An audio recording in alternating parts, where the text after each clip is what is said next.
kami, Tuhan. Indah kerajaan-Mu, dan memang itu sasaran ibadah yang kami kerjakan. Kami merindukan kami ada di langit baru, bumi baru, dan kami terus diingatkan bahwa menjalani hidup kekristenan ini penuh perjuangan. Kami harus berbeda dengan kebanyakan orang dunia. Dan olehnya, kalau sebentar kami tidak menyampaikan kebenaran firman-Mu, urapi hamba-Mu, urapi firman-Mu, taruh perkataan-Mu dalam mulut bibir hamba-Mu, biar Engkau saja yang berbicara. Dan apa yang kami sampaikan ini adalah isi hati-Mu, Tuhan. Berfirmanlah, Roh Kudus, urapi hamba-Mu, urapi setiap kami yang hadir, urapi setiap kami yang mendengarkan ibadah streaming ini. Dalam nama berkat Tuhan Yesus Kristus kami berdoa dan mengucap syukur. Haleluya. Amin. Silahkan Bapak Ibu saudara untuk duduk.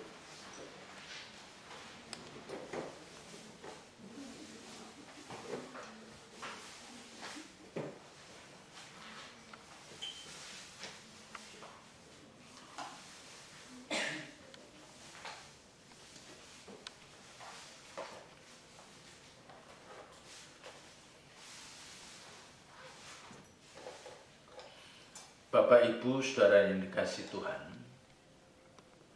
saya akan terus mengingatkan dan mengingatkan ya, jadi jangan Bapak Ibu saudara jangan ada bosen ya, karena ternyata kalau saya renungkan setiap malam ya, dan saya lihat kehidupan orang-orang percaya ya, bahkan kehidupan beberapa hamba Tuhan ini ada yang cukup memprihatinkan ya. Tetapi lewat ketekunan kita beribadah setiap hari Kamis ini, saya berharap Bapak Ibu saudara memiliki gambaran yang benar tentang kekristenan ya. Jadi kita harus memiliki gambaran yang benar tentang hidup kekristenan ya. Saya pun baru belakangan ini menemukan gambaran yang benar dari hidup kekristenan. Kalau Bapak Ibu saudara sudah memiliki gambaran yang benar tentang hidup kekristenan, maka hidup yang kita jalani ini, ya, hidup yang kita jalani ini akan terasa lebih berat daripada sebelumnya. Ya, jadi kalau dulu-dulu kita menjalani hidup kekristenan itu hanya sekedarnya karena kita merasa bangga bahwa saya rajin ke gereja, saya ikut sangkur, saya ikut pelayanan, terus kita ada bangga, ada perasaan, yakin bahwa kita masuk surga. Tapi ternyata tidak seperti itu Bapak Ibu saudara.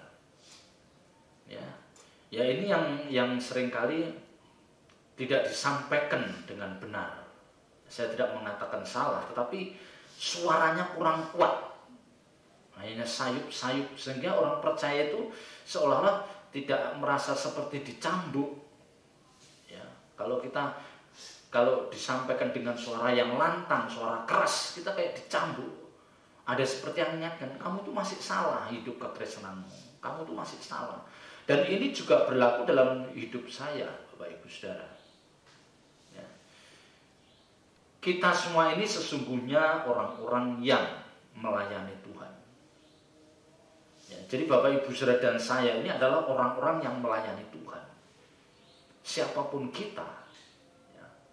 Artinya melayani itu adalah apapun yang kita kerjakan, apapun yang kita lakukan, baik itu perkataan kita, perbuatan kita, atau keputusan-keputusan kita, itu harus menyukakan hati Tuhan. Harus menyukakan hati Tuhan. Bukan menyukakan seorang pendeta atau seorang gembala, tidak, menyukakan hati Tuhan. Nah, membuat Tuhan itu bangga karena memang dialah majikan agung kita, dialah sesembahan kita. Karena Alkitab katakan segala kuasa ada di tanganku, baik di bumi maupun di surga ya. Dan Alkitab katakan kamu jangan takut pada orang yang hanya bisa membunuh tubuh tapi tidak bisa membuangkan neraka, tetapi takutlah kepada Dia yang tidak hanya bisa membunuh tubuh tapi juga bisa membuang ke api kekal. Itulah Tuhan Yesus, majikan agung kita. Nah, hidup yang kita jalani ini pelayanan. Ya, jadi pelayanan semua kita tuh pelayan Tuhan, semua itu hamba Tuhan. Ya, masalahnya yang sering terus saya katakan, panggilan kita, panggilan masing-masing kita tuh berbeda.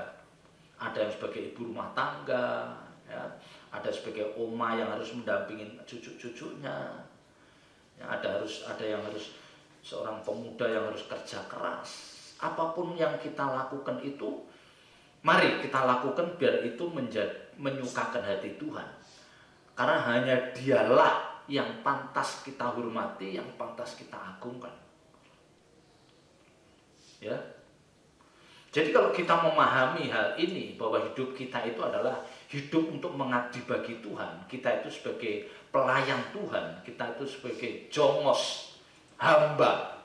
Hamba itu artinya kan abdi, jongos. Ya sudah, apapun yang kita kerjakan. Dari yang paling sederhana, kita jangan berpikir yang muluk-muluk, waduh membantu gereja lah, inilah penginjilan ke daerah-daerah lah. Jangan muluk-muluk. Ya. Nanti kalau kita muluk-muluk malah kita nggak ngerjakan apa-apa.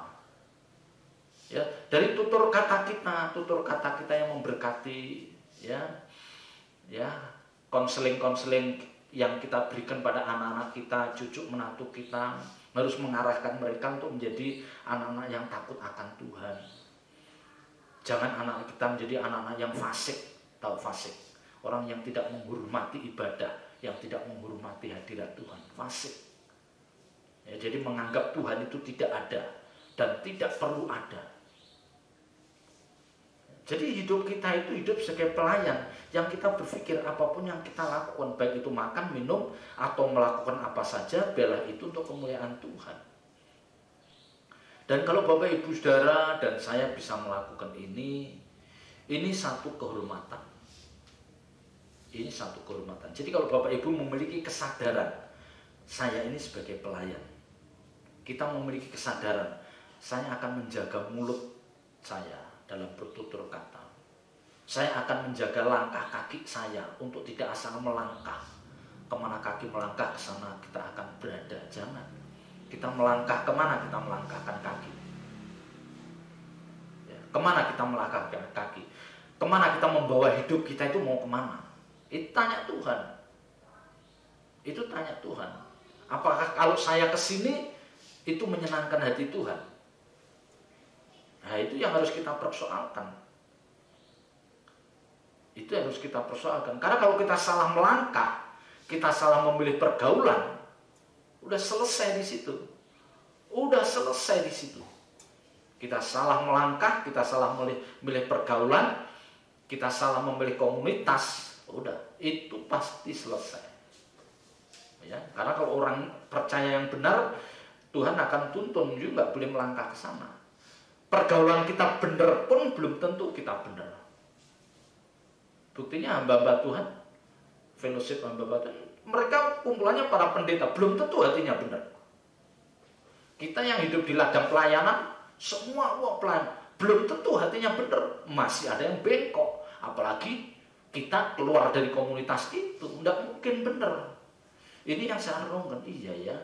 Yang hidup di lingkungan pelayanan saja bisa salah. Bisa saling melukai.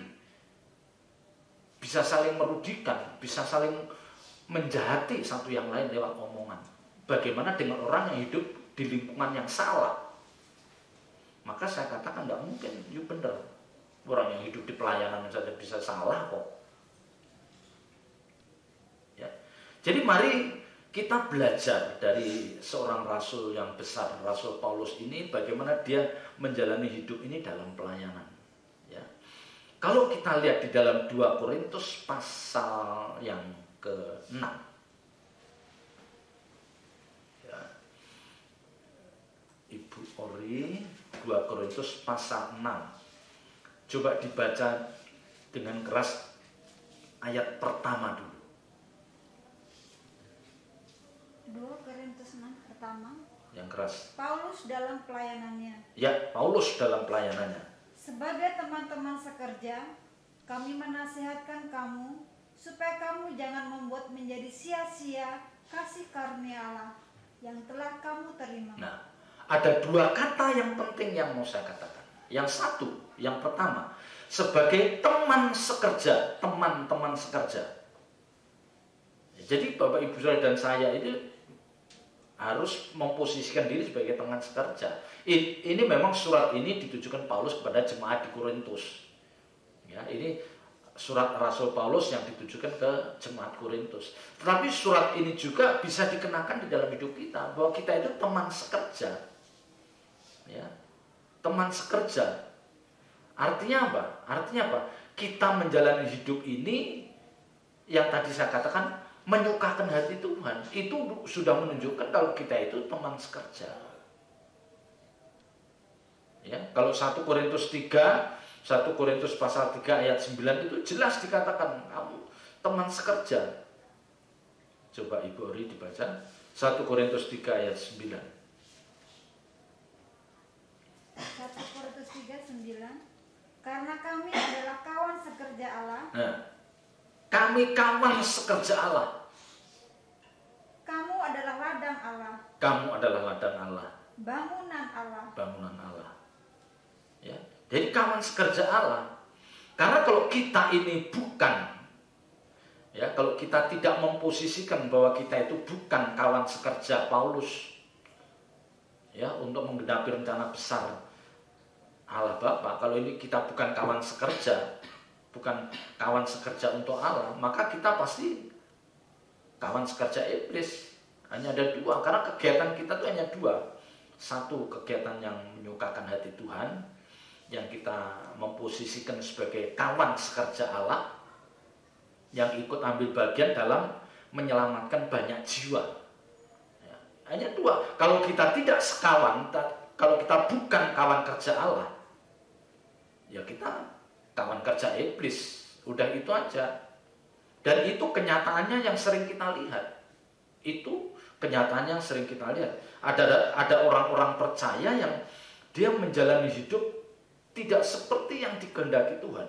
Dan hidup yang dijalani ini, hidup yang mereka jalani tidak berbeda dengan orang-orang dunia. Tidak ada bedanya.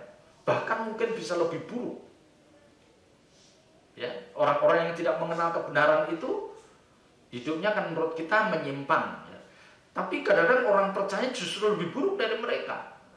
Karena orang percaya itu menjalani hidup dengan tidak ada tanggung jawab. Ya, mereka menjalani hidup tanpa memiliki rasa tanggung jawab yang besar. Padahal kita menjalani hidup dengan tanggung jawab itu salah satu pilar dari sinode kita. Ya, 3 pilar dari sinode kita. Yang pertama itu kesucian hidup. Kita harus menjaga kesucian hidup. Yang kedua, kita tidak boleh mencintai dunia. Tidak boleh matre, karena dunia bukan rumah kita. Yang ketiga, tanggung jawab. Nah, tanggung jawab ini kurang disuarakan oleh banyak gereja, kurang disuarakan. Ya. Karena tanggung jawab ini kurang banyak disuarakan, banyak orang percaya yang berharap kalau saya menjadi orang Kristen, kalau saya menjadi orang Kristen, maka saya akan menjalani hidup ini lebih mudah. Ya.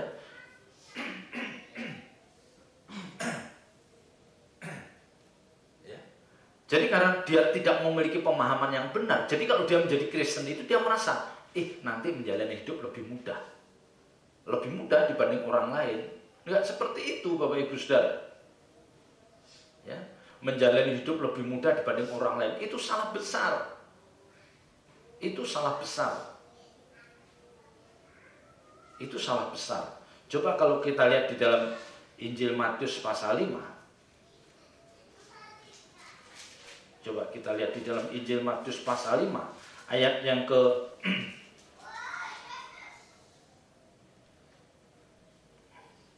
ayat yang ke 45. Injil Matius pasal 5 ayat 45. Karena dengan demikianlah kamu menjadi anak-anak Bapamu yang di surga, yang menerbitkan matahari bagi orang yang jahat dan orang yang baik, dan menurunkan hujan bagi orang yang benar dan orang yang tidak benar. Nah, itu Bapa kita di surga itu berlaku adil. Ya, tidak mungkin matahari untuk orang sini, RT sebelah nggak dapat matahari, tidak mungkin lah. Ya, kabupaten yang ini dapat matahari kuat, yang kabupaten sebelahnya enggak karena isinya bukan orang percaya, tidak mungkin. Ya, yang menerbitkan matahari bagi orang jahat dan orang yang baik, dan menurunkan hujan bagi orang benar, orang yang benar dan orang yang tidak benar. Artinya Allah Bapa itu memperlakukan semua orang itu sama dalam hal apa dulu? Dalam perkara atau urusan jasmani, tanggung jawab, sama itu. Ya, sama. Jadi adalah salah besar kalau kita menganggap bahwa kita akan jalan hidup lebih mudah, itu salah besar itu, ya. Jadi kita teman sekerja. Yang kedua, ya, kata kedua yang harus diperhatikan adalah supaya kamu jangan membuat menjadi sia-sia kasih karunia Allah yang telah kamu terima. Jadi kasih karunia itu jangan menjadi sia-sia. Apa sih kasih karunia? Ya, ini yang sering saya katakan. Kasih karunia Allah. Kasih karunia Allah itu adalah suatu bentuk pendamaian antara kita dengan Allah Bapa lewat korban Tuhan Yesus di kayu salib. Jadi kematian Tuhan Yesus di kayu salib itu mendamaikan kita dengan Allah Bapa. Kalau Tuhan Yesus tidak mati di kayu salib, maka kita tidak diperdamaikan. Ya, sebaik apapun orang mati masuk neraka, sebaik apapun. Tapi karena kematian Tuhan di kayu salib itu mendamaikan kita. Nah, ini yang dikatakan kasih karunia. Ini pemberian dari Allah Bapa. Ya, jadi kasih karunia itu pemberian dari Allah Bapa melalui korban Kristus di kayu salib dan Injil yang adalah kuasa Allah yang menyelamatkan. Ini kasih karunia. Nah, bagaimana seseorang dapat dikatakan mereka menyia-nyiakan kasih karunia itu? Ini kan dikatakan, kamu jangan, ya, dikatakan jangan membuat menjadi sia-sia kasih karunia Allah. Jadi kasih karunia Allah itu jangan menjadi sia-sia. Ya, nah kita mau lihat kapan, bagaimana seseorang itu dikatakan bahwa mereka itu menyia-nyiakan kasih karunia Allah. Nah, ini yang seringkali kita tidak sadar. Ya, tadi ketika saya mempersiapkan khotbah ini saya merenung, iya ya, banyak orang itu tanpa sadar mereka menyia-nyiakan kasih karunia Allah. Tanpa sadar. Coba kita lihat di dalam Injil Matius pasal 13. Injil Matius pasal 13. Ayat yang ke-20.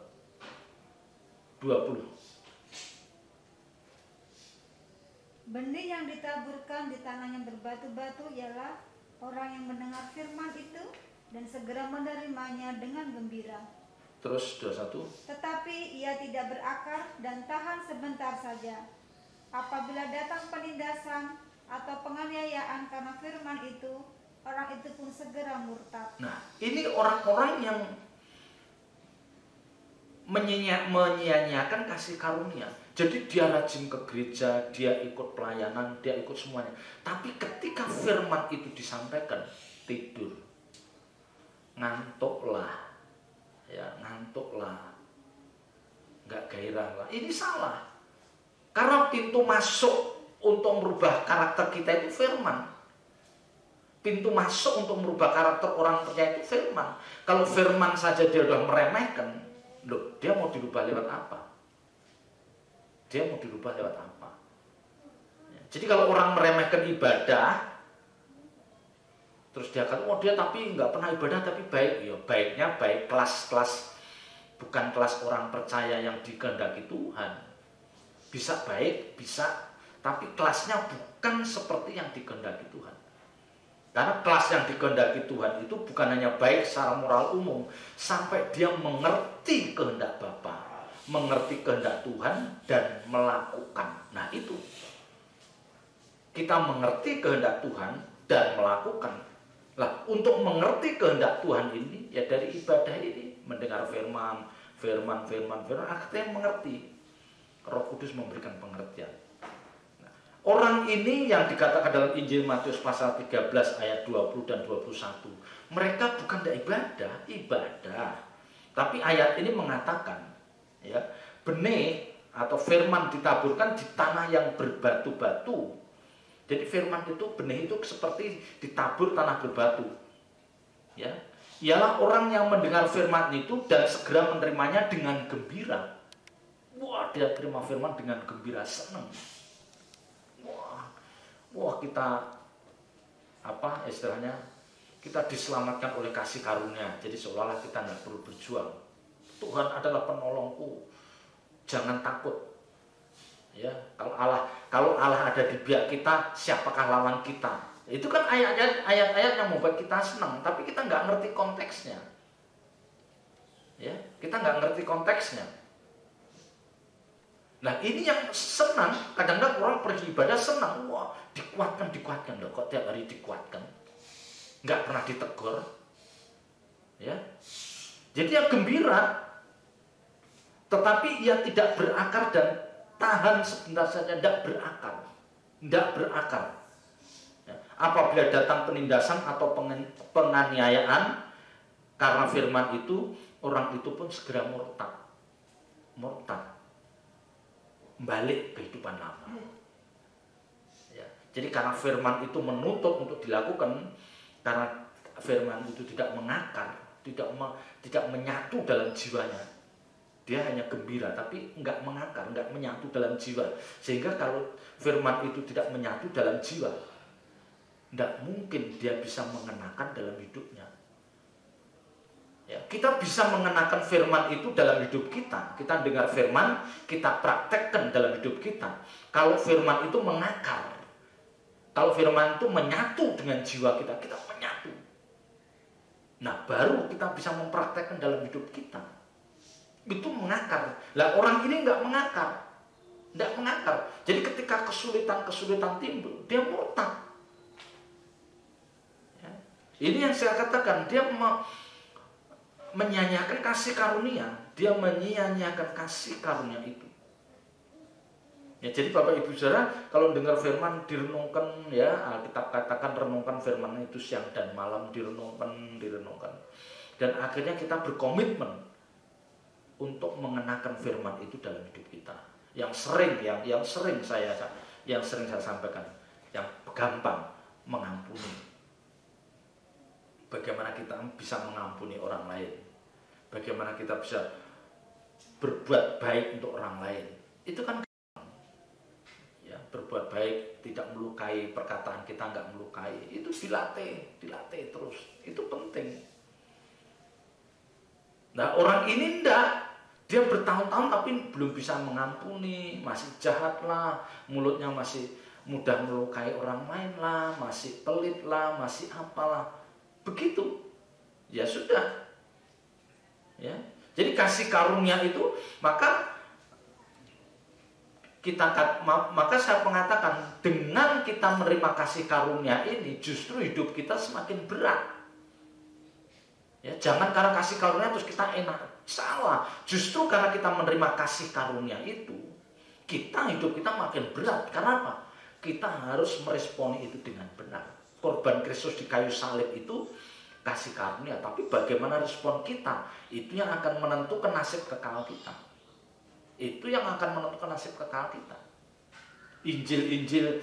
Injil yang adalah kekuatan Allah, Injil yang adalah kuasa Allah, itu harus mewarnai jiwa kita. Ya. Jadi kapan seseorang itu dikatakan mereka menyanyiakan kasih karunia Allah? Ya seperti yang dikatakan Matius 13 ayat 20-21 ini. Kelihatannya ke gereja tapi mudah murtad. Karena tidak mengakar. Firman itu tidak menyatu dalam jiwanya. Waduh, repot. Yang kedua, coba kita lihat 1 Korintus 3. Ya, kapan seseorang itu dikatakan murtad? Kita lihat 1 Korintus 3 ayat 14. Jika pekerjaan yang dibangun seseorang tahan uji, ia akan mendapat upah. Ya, terus? Jika pekerjaannya terbakar, ia akan menderita kerugian. Tetapi ia sendiri akan diselamatkan, tetapi seperti dari dalam api. Nah, ini kan berbicara tentang orang-orang yang tidak meresponi dengan benar. Ya. Yang dikatakan jika pekerjaan, ya, itu berbicara tentang orang yang sudah mengerti firman, tetapi dia tidak membangun hidupnya itu dengan benar. Ya. Jadi orang yang dikatakan di sini, jika pekerjaan yang dibangun seseorang tahan uji. Jadi benar-benar orang itu tahan uji, ia akan mendapatkan upah. Nah, upah di sini diibaratkan seperti apa? Harta di surga. Harta di surga itu upah kita, yaitu ketika kita di langit baru bumi baru, kita dipermuliakan. Itulah upah. Ayat 15, jika pekerjaannya terbakar, ia akan menderita kerugian. Ya, karena dia apa? Pekerjaannya mudah terbakar, tidak tahan uji, jadi terbakar. Orang-orang yang tidak kuat terbakar di sini artinya apa? Orang-orang yang akhirnya dia bisa bergeser, terpengaruh oleh pergaulan, dan dia berbuat salah, dia berbuat dosa. Jadi bangunannya nggak kuat, nggak tahan uji. Ya. Jika pekerjaan terbakar, ia akan menderita kerugian, tetapi ia sendiri akan diselamatkan, tetapi seperti dari dalam api. Memang dia diselamatkan, tapi wajahnya seperti keluar dari api. Dia diselamatkan, dia tidak dibuang ke api kekal, tapi dia hanya menjadi masyarakat biasa, tidak menerima upah. Jadi orang Kristen menjalani hidup kekristenan yang tanpa upah, tanpa kemuliaan. Ya. Mereka seperti keluar dari api. Inilah orang-orang percaya. Orang percaya dia menjalani hidup kekristenan, tapi dia belum bisa mematikan manusia lamanya, belum bisa mati. Jadi manusia lamanya belum bisa mati. Ya, sekali-kali masih berjudi juga. Ya, masih mau judi juga. Sekali-kali dia bisnisnya nipu orang juga. Tidak sering, tapi masih nipu juga. Utang masih ngemplang juga. Ya. Jadi nggak ada kesucian hidup. Tapi dia rajin. Misalnya dia dipercayakan pegang uang gereja, debat juga bisa, tapi dia nggak keluar dari komunitas gereja, tetap ada di dalam gereja. Jadi dia belum bisa mematikan manusia lamanya, tapi dia ada di dalam lingkungan gereja, nggak kuat. Jadi kebenaran firman itu tidak menyatu dalam jiwanya, yang dia tidak mampu membunuh manusia lama. Nah ini dikatakan dia diselamatkan, tapi seperti keluar dari api. Orang percaya yang tanpa kemuliaan, tanpa upah di surga, tidak memiliki harta di surga. Ya. Nah orang-orang seperti ini tidak beda jauh dengan non-Kristen, tidak beda jauh. Orang-orang baik, ya, dia bukan Kristen tapi baik. Tidak memusuhi orang Kristen, tidak membenci Tuhan Yesus, tapi dia nggak bisa Kristen. Dia masuk dunia akan datang. Dia menjadi masyarakat biasa. Nah orang percaya itu sama dengan itu, menjadi masyarakat biasa. Karena mereka itu gagal, tidak mampu mematikan manusia lamanya, sehingga manusia baru itu tidak pernah muncul. Manusia baru yang mestinya muncul itu tidak pernah muncul. Ayat 2.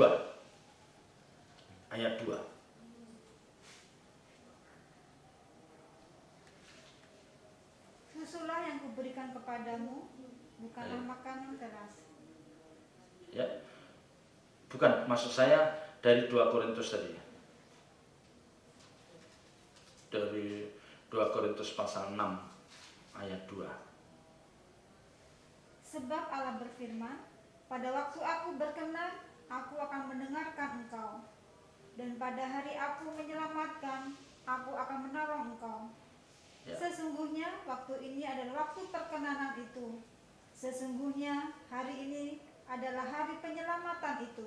Nah, ayat 2 bagian A, sebab Allah berfirman, itu mensitir, ya, diambil dari Yesaya pasal 49 ayat 8. Ya, memang pernah mengatakan, jadi pada waktu aku berkenan, aku akan mendengarkan engkau, dan pada hari aku menyelamatkan, aku menolong engkau. Ini dikutip dari Yesaya 49 ayat 8. Ya, jadi ternyata di kitab perjanjian lama pun, ya, sudah berbicara tentang masa anugerah dan hari penyelamatan. Jadi Yesaya udah bilang, pada waktu aku berkenan, aku akan mendengarkan engkau, dan pada hari aku menyelamatkan, aku akan menolong engkau. Ya. Jadi Yesaya sudah menubuatkan seperti itu, ya, dinubuatkan. Nah, ini menunjuk pada apa? Pribadi Kristus Mesias Juru Selamat itu. Nah, Paulus di sini menegaskan. Nah, ini Paulus, ini ucapan Paulus. Sesungguhnya, nah, Paulus mengingat, sesungguhnya waktu ini adalah waktu perkenanan. Sesungguhnya waktu ini adalah waktu perkenanan. Sesungguhnya hari ini adalah hari penyelamatan. Jadi ini mengingatkan pada orang-orang Korintus. Inilah peringatan yang ditujukan pada jemaat Korintus oleh Paulus. Ya, karena kita tahu orang Korintus itu adalah orang-orang kaya. Kota Korintus itu tempat pusat perdagangan. Di mana ada pusat perdagangan, di situ banyak orang kaya. Ya, banyak orang pandai. Di mana banyak orang pandai, banyak orang kaya. Di situ banyak apa? Nabi-nabi palsu. Ya, di mana banyak orang kaya. Ya, di mana banyak orang kaya, di sana banyak dosa. Godaan dosa itu banyak. Kalau orang-orang itu kaya itu pasti godaannya banyak. Ya. Jadi kalau di mana ada komunitas orang-orang yang kaya itu pasti banyak rohaniawan. Rohaniawan pasti banyak. Guru-guru palsu itu akan ada. Nah, Paulus itu tahu, saya memberitakan ini kepada orang-orang Korintus. Saya tahu bahwa hidup saya akan disorot oleh orang-orang yang memberitakan Injil juga, tapi Injil yang salah. Ya. Jadi Paulus itu sadar bahwa dia itu harus memberi contoh buat orang Korintus. Karena hidup pelayanan Paulus di Korintus itu disorot oleh banyak orang. Disorot. Maka dia nggak mau cacat. Bagaimana Paulus itu hidupnya berjuang. Jangan saya salah. Jangan saya salah. Ya, Bapak Ibu saudara bisa membayangkan nggak kalau misalnya kita sebagai hamba Tuhan, ya, terus kita melayani beberapa kelompok orang kaya, pasti di luar kita orang kaya itu ada pasti kenal hamba Tuhan yang lain. Jadi seolah-olah kayak ada kompetisi, mana yang lebih benar. Tapi kalau orang yang kebanyakan nggak ada yang memperebutkan. Nggak ada. Makanya di Kelapa Gading itu komplek banyak orang kaya, gereja banyak di sana. Banyak di sana. Nah, Paulus itu seperti itu. Bagaimana dia menyampaikan sesuatu itu yang harus benar, tidak bisa salah. Dan dia mengatakan, saya tidak hanya cukup berkata-kata, tapi hidup yang saya jalani itu pun harus bisa dipertanggungjawabkan. Hidup yang saya jalani ini harus bisa menjadi contoh. Ya, ayat 3 dari 2 Korintus pasal 6. Dalam hal apapun kami tidak memberi sebab orang tersandung, supaya pelayanan kami jangan sampai dicela. Nah, ini dibuktikan sama Paulus. Dalam hal apapun, baik itu ucapan Paulus, baik itu tindakan Paulus, keputusan Paulus, bagaimana dia tidak boleh, ya, tidak boleh menjadi orang tersandung. Dalam hal apapun kami tidak memberi sebab orang tersandung. Artinya apa? Jangan sampai Paulus itu menjadi batu sandungan untuk banyak orang. Dan ya, supaya pelayanan kami jangan sampai dicela. Ya, Jadi Paulus itu berjuang untuk hidupnya tidak menjadi batu sandungan bagi orang lain dan pelayanan tidak tercela. Ini perlu perjuangan, Bapak Ibu. Ini perlu perjuangan. Ya, karena hidup Paulus ini menjadi sorotan banyak orang.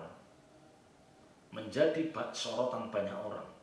Nah, pelajaran yang baik dari hal ini adalah bagaimana Bapak Ibu Saudara dan saya bisa berkomitmen seperti Paulus berkomitmen. Bagaimana hidup kita itu tidak menjadi batu sandungan. Jadi kalau orang saudara-saudara kita, ya, keluarga kita, keluarga besar kita melihat kita rajin ke gereja, lihat kita aktif dalam pelayanan, lihat kita seperti itu, mereka nunggu loh. Ya, mereka menunggu loh. Mereka di satu sisi mereka salut memuji, tapi mereka menunggu apakah benar hidupmu akan memberkati. Ya, jadi jangan salah. Ya, baik teman di kantor kita, lingkungan kita, semua menunggu, menyorot. Ini bapak ini rajin, ibu ini rajin ke kita lihat hidupnya. Ya, dan kita nggak boleh risih. Kita nggak boleh risih kalau diperhatikan orang lain. Ya memang tanpa diperhatikan orang lain pun kita harus hidup benar. Jangan kita menjadi batu sandungan. Nah, ini yang tidak disadari oleh banyak kita. Akhirnya kita menjadi batu sandungan. Kita ribut dengan sesama Kristen. Kita ribut dengan sesama pelayan. Kita ribut sesama hamba Tuhan. Akhirnya orang nggak tertarik. Wah, yang di dalam aja ribut. Orang nggak tertarik. Jadi Bapak Ibu Saudara, kita itu harus berkomitmen bagaimana kita tidak menjadi batu sandungan bagi orang lain. Yang pertama adalah orang di rumah. Orang di rumah, keluarga besar, teman di kantor, teman pelayanan di gereja. Itu jangan menjadi batu sandungan. Memang kita bukan orang sempurna, ya saya juga mengatakan. Ya, kita bukan orang sempurna, tapi paling tidak kita tidak memiliki pikiran jahat, ngerti? Yang berkali-kali saya katakan, kita tidak sempurna, tapi kita tidak memiliki pikiran jahat dan mulut kita tidak sengaja melukai. Dan kita tidak ingin merugikan secara materi orang lain. Itu yang paling penting. Ya. Bapak Ketua Sinode kita pun juga begitu. Anda jangan menuntut saya sempurna, tapi percayalah saya tidak akan merugikan saudara. Ya. Jadi jangan kita menuntut orang lain sempurna. Perkarakan diri kita dulu. Ya. Nah, Paulus itu seperti itu. Jadi orang percaya yang sudah berkomitmen untuk tidak menjadi batu sandungan bagi orang lain, mereka akan masuk kawasan hidup baru. Jadi mereka akan masuk kawasan hidup baru yang berbeda dengan hidup lama mereka. Berbeda. Nah, ini perlu perjuangan berat Bapak Ibu. Ini perlu perjuangan berat. Ini tidak mudah. Ya.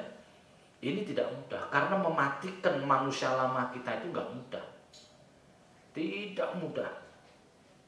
Benar-benar tidak mudah. Mematikan manusia lama kita yang mudah mengomentari orang lain dengan bahasa kasar, itu sulit. Ada orang kan, kalau ada orang lain salah kan, otomatis kasih komentar tapi bahasanya nggak bagus, nggak indah, cenderung melukai. Orang yang terbiasa gitu, nggak gampang menghentikan itu, nggak gampang, ya nggak gampang. Komentar refleks tapi memberkati itu sulit. Yang ada komentarnya refleks tapi melukai, nah itu yang sering. Nah, bagaimana kita tidak seperti itu? Nah, saya pun juga berjuang belajar bagaimana tidak seperti itu. Nah, ini perjuangan berat, ya, karena naluri kita sebagai orang dunia itu belum benar-benar mati. Belum benar-benar mati, daging kita itu masih kuat. Daging kita itu kadang-kadang masih menuntut. Harga diri kita itu udah terlanjur kita patok, memiliki harga diri yang tinggi. Jadi nggak bisa untuk rendah hati, sulit. Nah, tetapi kalau kita mengerti kebenaran ini, kita mau berkomitmen seperti Paulus, nggak ada pilihan. Kita harus bisa mengerak.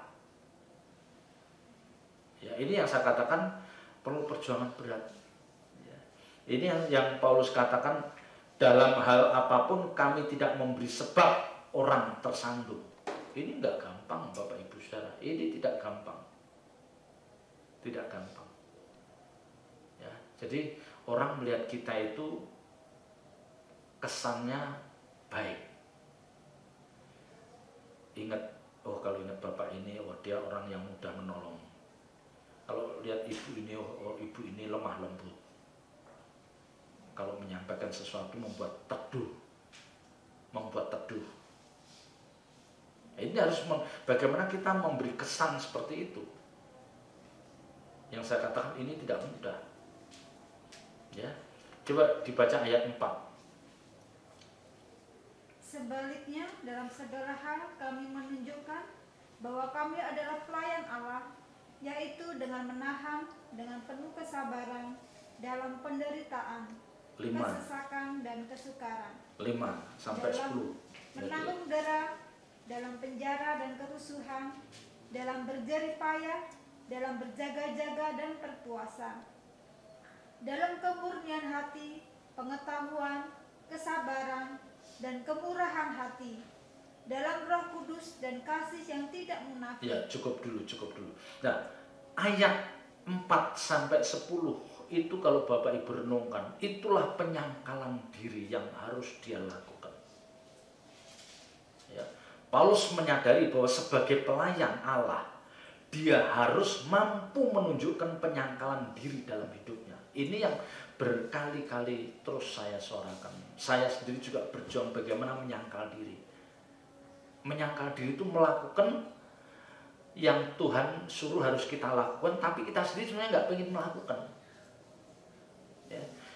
Naluri daging kita nggak pengen melakukan, tapi dorongan Roh Kudus kamu harus lakukan. Inilah menyangkal diri. Ya. Kita nggak pengen ketemu orang itu karena orang itu pernah menipu kita. Tapi Roh Kudus katakan kamu temuin dia. Kita tetap nggak mau. Kalau kita nggak mau ya udah, kita nggak menyangkal diri. Kita mengikuti apa? Hati kita.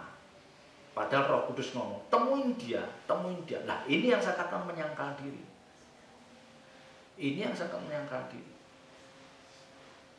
Kita pernah dilukai, perkataannya melukai kita, tapi Roh Kudus katakan kamu harus mengampuni, kamu harus besuk. Dia sedang sakit misalnya, dia sedang dalam keadaan pencobaan, tapi kita tahu orang itu menyakitin kita. Kalau nurutin daging kita nggak mau kita. Kalau kita nurutin daging kita ya nggak ada menyangkal diri. Roh Kudus dorong untuk kita, ya kita temuin. Itu yang kayak menyangkal diri. Paulus itu menyadari dia sebagai pelayan Allah, dia harus mampu menunjukkan penyangkalan diri dalam hidupnya. Ini sesuatu yang berat. Tetapi, ada tetapi. Karena Paulus ini mengasihi Kristus, maka dia bisa melakukan ini semua. Jadi dasarnya karena Paulus mengasihi Kristus. Sama. Mari Bapak Ibu Saudara, kita juga belajar seperti Paulus. Karena saya mengasihi Kristus, karena saya ingin membuat Tuhan itu bangga, Tuhan itu tersenyum atas apa yang saya lakukan, maka aku rela melakukan hal ini. Aku rela memeluk orang-orang yang telah melukai saya. Aku rela memeluk orang-orang yang telah mengkhianati saya. Itu yang kita lakukan. Tuhan tersenyum, bangga. Wah ini memang beda. Yang satu ini beda. Ini yang satu itu beda. Nah kalau kita tidak bisa melakukan, apa bedanya dengan orang dunia? Alkitab katakan kita harus memberkati musuh kita, mendoakan yang memusuhi kita. Kita doakan, kita kasihi mereka. Ya. Kan ayat 4, sebaliknya dalam segala hal kami menunjukkan bahwa kami adalah pelayan Allah. Dia menunjukkan dalam segala hal, dia menunjukkan bagaimana dia pelayan Allah. Yaitu dalam menahan dengan penuh kesabaran dalam penderitaan. Jadi ketika dia menderita, dia sabar. Aku ini pelayan Allah. Ya. kesesakan dan kesukaran, dalam menanggung dera, dalam penjara, dalam kerusuhan, dalam berjerih lelah, dalam berjaga-jaga dan berpuasa. Jadi dalam segala keadaan yang sulit, dia tetap bisa melakukan. Ini yang dikatakan menyangkal diri. Ya. Inilah kenapa Paulus bisa melakukan hal itu. Karena dia apa?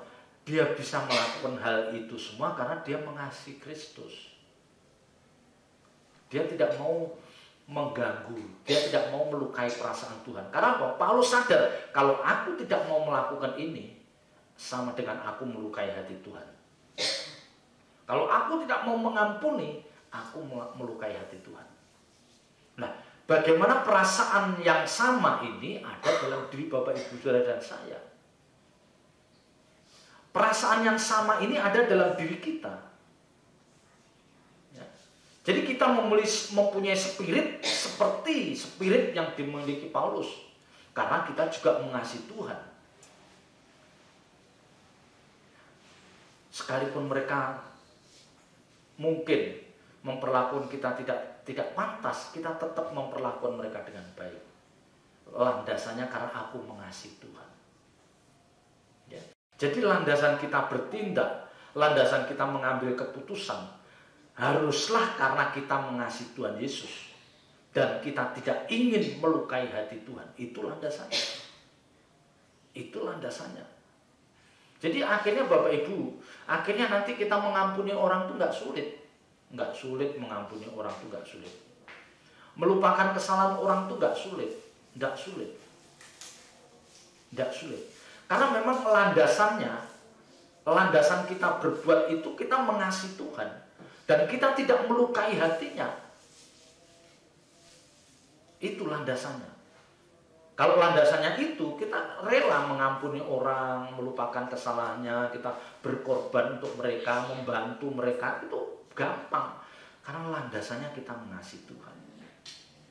Nah, dalam banyak peristiwa, ya, di dalam setiap peristiwa, kita diberikan kesempatan untuk menunjukkan penyangkalan diri. Ya, dalam setiap peristiwa, kita diberikan kesempatan untuk kita bisa menunjukkan penyangkalan diri kita. Itulah ujian yang dihadirkan Tuhan dalam hidup kita. Itulah ujian. Ya. Banyak nanti kita ketemu orang yang brengsek, ya maaf ya brengsek, wah pokoknya ganggu banget. Kita ketemu orang yang mulutnya kasar, kita ketemu orang yang ember, ketemu orang-orang seperti itu. Nah, itu ujian-ujian yang dihadirkan Tuhan. Dihadirkan dalam hidup kita, itulah ujian yang harus kita lewati dan kita harus lulus. Jangan kita menghindar, aku nggak mau ketemu ini, nanti ketemu orang nggak mau ketemu, terus maunya ketemu malaikat, ya udah dipanggil Tuhan aja. Gimana? Ketemu orang yang ada kelemahannya nggak mau, dia gini nggak mau, ntar ketemu ini, dia gini nggak mau lagi. Tuhan bingung, ini ketemu siapa, ya udah dipanggil aja deh. Ya. Ini orang-orang yang nggak lulus. Kita memang harus ketemu orang-orang seperti itu. Karena Tuhan mau melihat apakah kamu bisa menyangkal diri apa enggak. Dipertemukan dengan orang-orang seperti itu. Ya, mungkin kita memang belum lulus. 1 hal, 2 hal kita belum lulus. Tapi kita berjuang. Kita terus berjuang. Nanti akhirnya akan banyak yang lulus. Sabarnya kita udah lulus. Murah hatinya kita udah lulus. Mulutnya kita udah lulus, mengampuninya kita udah lulus.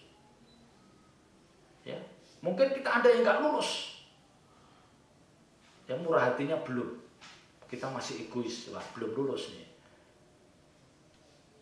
Ya, kesucian hidupnya kita juga belum lulus. Ya, itu hal-hal yang dihadirkan Tuhan dalam hidup kita.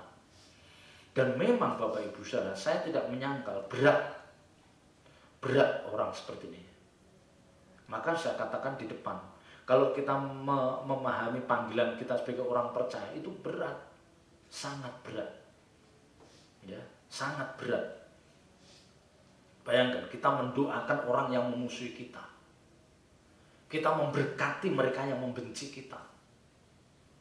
Ya. Bukan kayak orang dunia yang kita saksikan. Wah, Orang berbuat baik aja mereka kasar. Orang itu udah berbuat baik, mereka masih bisa kasar lah. Ya, itu bukan ini. Ya. Nah, ayat 6 dan 7, saya baca. Dalam kemurnian hati, pengetahuan, kesabaran dan kemurahan hati, dalam Roh Kudus dan kasih yang tidak munafik, dalam pemberitaan kebenaran dan kekuasaan Allah, dengan menggunakan senjata-senjata keadilan untuk menyerang ataupun untuk membela. Nah, ayat 6 dan 7 ini beberapa sifat dari Paulus, ya, dan juga karunia-karunia roh yang dimiliki Paulus untuk menopang pelayanannya. Ini diperjuangkan. Kemurnian hati, bagaimana kita berjuang memiliki hati yang murni. Pengetahuan, bagaimana kita memiliki pengetahuan yang luas. Kesabaran, kemurahan hati. Ini karakter-karakter yang dimiliki Paulus yang dia pun berjuang. Jangan dikira otomatis, kemurahan hati dia dikaruniai. Kemurahan hati itu harus kita berjuang. Sabar itu kita melatih. Nggak tahu tiba-tiba Tuhan kasih sabar, nggak ada itu. Semuanya dilatih. Ini sifat yang dimiliki Paulus. Dan tentu ketika Paulus mau mewujudkan hal ini, banyak godaan yang dialami. Dan tidak kecil. Tapi kenyataannya Paulus orang yang lulus. Ya. Ayat 8-10 dikatakan, ketika dihormati dan ketika dihina, ketika diumpat atau ketika dipuji, ketika dianggap sebagai penipu namun dipercayai, sebagai orang yang tidak dikenal namun terkenal, sebagai orang yang nyaris mati dan sungguh kami hidup, sebagai orang yang dihajar namun tidak mati, dan seterusnya. Ya. Ayat 8-10 itu menunjukkan bagaimana dipaparkan 9 pertentangan yang dikatakan orang tentang Paulus. Jadi orang mengatakan Paulus, tapi Paulus bisa mewujudkan. Ya. Paulus bisa mewujudkan apa yang dikatakan orang seperti itu, tetapi dia tidak seperti itu. Paulus berjuang, kita pun juga harus berjuang. Ya, ini yang di depan saya katakan, kalau kita menyadari, memahami panggilan kita sebagai orang percaya, itu tidak mudah. Tidak mudah. Ketika kita dihina, bagaimana sikap kita? Ketika kita dipuji, bagaimana sikap kita? Ya. Ketika kita dianggap sebagai penipu, bagaimana sikap kita? Ya. Banyak ini. Sebagai orang yang dihajar, kita dihajar, tapi kita tidak mati. Kita tunjukkan kita memiliki integritas yang pantas dibanggakan. Ya, jadi sekali lagi kita belajar dari pelayanan Paulus. Inilah panggilan yang sesungguhnya sebagai orang percaya. Ini panggilan yang sesungguhnya sebagai orang percaya. Ya, selamat berjuang. Tuhan Yesus memberkati. Haleluya. Mari saya undang Bapak Ibu bangkit berdiri. Kita katakan, Tuhan ambil hidupku.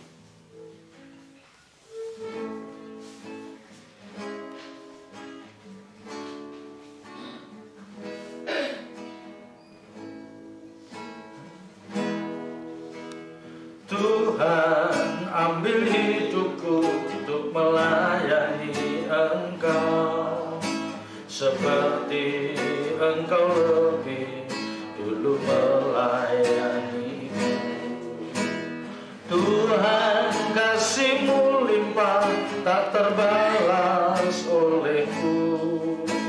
Dengan segenap hidupku ku mau balas cinta. Tuhan, ini hidupku. Tuhan, ini hidupku, ku serahkan bagi-Mu. Karena ku tahu pasti semuanya milik-Mu. Tuhan, aku percaya Engkau sertaku selalu.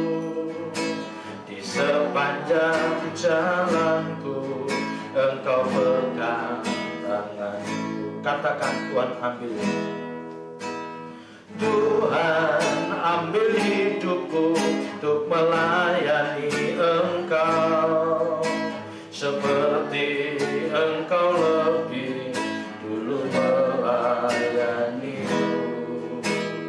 Tuhan, kasih-Mu limpah tak terbalas olehku.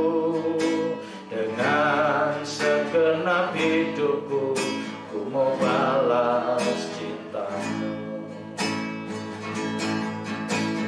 Tuhan, ini hidupku ku serahkan bagi-Mu, karena ku tahu pasti semuanya milik-Mu. Tuhan, aku percaya Engkau sertaku selalu di sepanjang jalanku. Engkau pegang tangan. Ku rela, ku rela Engkau miliki demi kemuliaan nama-Mu. Saatnya untuk mengabdi, memberitakan firman-Mu ke seluruh bumi. Ku rela, ku rela Engkau miliki demi kemuliaan nama-Mu. Saatnya untuk mengabdi, memberitakan firman-Mu ke seluruh bumi. Memberitakan firman-Mu ke seluruh bumi. Memberitakan firman-Mu ke seluruh bumi.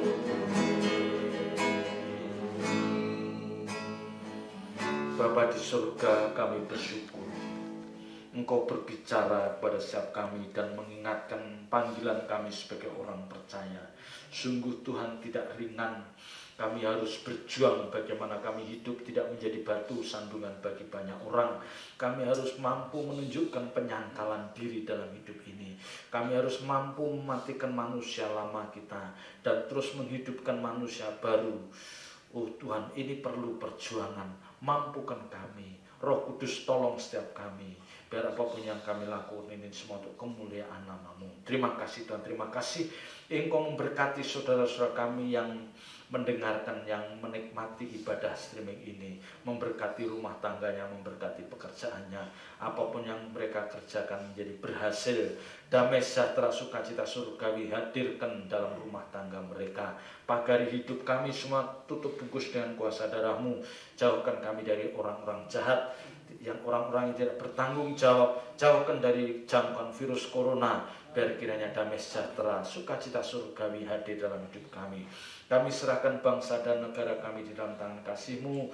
Pakai Bapak Presiden, Wakil Presiden, dan seluruh pejabat tinggi negara, dan juga aparat keamanan yang saat ini diberhadapkan dengan kondisi yang cukup sulit. Berikan mereka, beliau-beliau ini hikmat marifatnya di surga, sehingga mampu mengatasi masalah bangsa ini, dan kita keluar untuk memasuki kehidupan yang lebih baik lagi. Terpuji nama-Mu kekal selama-lamanya. Dalam nama berkat Tuhan Yesus Kristus kami berdoa dan mengucap syukur. Haleluya. Amin. Tuhan Yesus memberkati.